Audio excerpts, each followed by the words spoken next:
I want to talk about the most dangerous word in the English language. It's a word that has buried more dreams, ruined more relationships, and quietly destroyed more potential than any physical failure ever could. That word is tomorrow. I'll forgive them tomorrow. I'll start taking care of my mind, my body, my spirit tomorrow.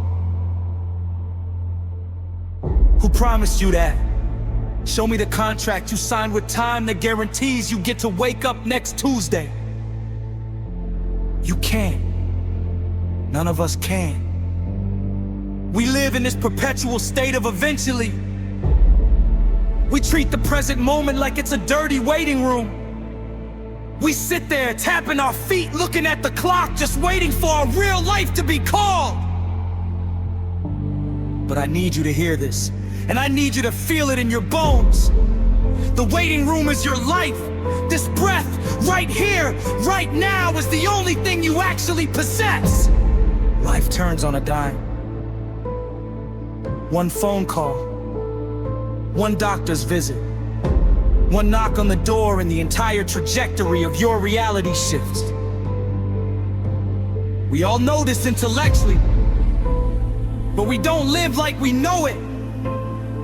I've seen people grind for 40 years at a job they despise, hoarding every penny, sacrificing their marriage, missing their kids' baseball games, all for the promise of a retirement at 65. And then I've seen them get a terminal diagnosis at 64. They won the game of delayed gratification, but they lost the game of life. I'm not telling you not to plan. I'm not telling you to be reckless. I am telling you that you have to extract the joy out of the process today. The sacrifice and the wartime manic we are taught is broken if you don't find a way to profit in the present. Success is having what you want. Happiness is wanting what you have. If you are building an empire but your soul is bankrupt, you are failing. You have to be driven by gratitude. When I wake up and my feet hit the floor, and I don't have a text message saying someone I love is gone, that is a victory. That is a miracle. That is enough fuel to make me want to tear the doors off the hinges of the world and give it everything I have. We spend so much time grieving the past, dwelling on the mistakes, the bankruptcies, the divorces, the failed projects, the things that are already dead. We drag our past behind us like a bag of rocks, and we wonder why we are too exhausted to run toward our future. Drop the rocks. You cannot rewrite chapter 1, but you are holding the pen for the rest of the book. We waste so much of our fleeting time trying to play a character. You scroll through social media, you see the highlights of everyone else's fake lives, and you think I need to be like that. You start wearing masks. You start suffocating your true self just to fit into a mold that society built for a person who doesn't even exist. Having the courage to be you, unapologetically, authentically you, is the highest form of rebellion. It is the only way to find peace. You can have all the accolades, the cars, the house on the hill, but if you don't know the person staring back at you in the mirror, you are homeless. You feel broken? Good. That means you've lived. You feel tired?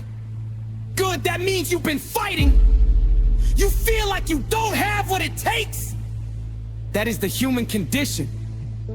Every great leader, every visionary, every parent trying to do their best, they all wake up with that same whisper of doubt. The difference isn't the absence of fear. The difference is action in the presence of fear.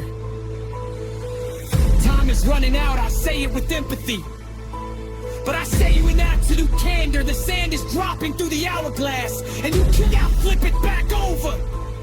If you go to a hospice ward right now and talk to the people who are at the very edge of the curtain, they will not talk to you about their bank accounts. They will not talk to you about the promotion they missed. They will pierce your soul with regrets about the love they didn't give, the apologies they swallowed out of pride, and the risks they were too cowardly to take. They regret the time they wasted functioning like robots instead of experiencing life as human beings. Do not wait until the clock is at zero to realize the value of the game.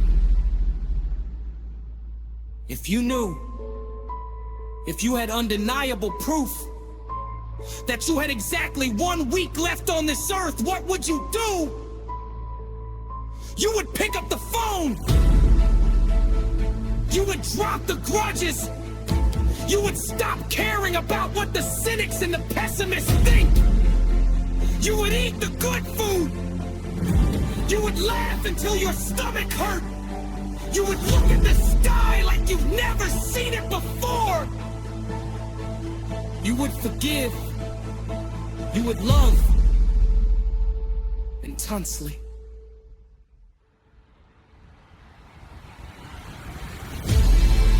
Why do you need a death sentence to give yourself permission to live like that?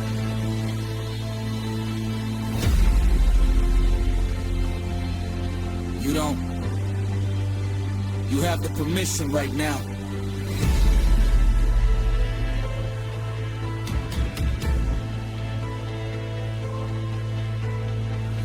It is a choice. You can choose to walk around like a zombie, letting the days blur into weeks and the weeks blur into years, waiting for a tomorrow that might never come. Or you can wake up. You can make a conscious decision to step back into a place of urgency, faith, and relentless determination.